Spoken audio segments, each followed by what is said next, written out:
बच्चों, आज मैं आपको एक बहुत दिलचस्प कहानी सुनाता हूँ। ये कहानी है एक छोटे से गांव की और एक नेक दिल लड़के की। इस गांव में एक लड़का रहता था जिसका नाम रहीम था। रहीम बहुत सादा और अच्छा बच्चा था। एक दिन रहीम जंगल में घूम रहा था।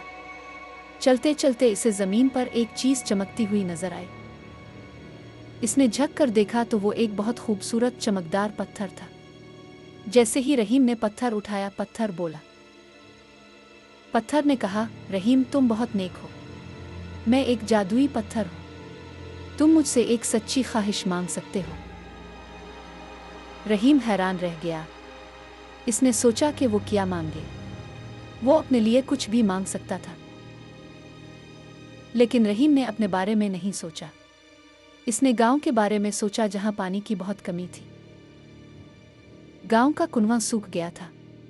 रहीम ने पत्थर से कहा, मेरी ख्वाहिश है कि हमारे गांव का सूखा कुआं पानी से भर जाए। जैसे ही रहीम ने यह कहा, एकदम से एक चमक उठी। रहीम भागकर गांव वापस आया। इसने देखा कि गांव का सूखा कुआं अब मीठे पानी से लबालब भरा हुआ था। गांव वाले बहुत खुश हुए।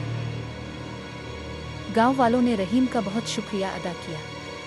सब ने इसकी नेकी और समझदारी की तारीफ की। जब रहीम ने दोबारा पत्थर की तरफ देखा तो वो वहां नहीं था। जादुई पत्थर अपना काम करके गायब हो गया था। देखा बच्चों, रहीम ने अपने लिए कुछ नहीं मांगा बल्कि सबके भले के लिए मांगा।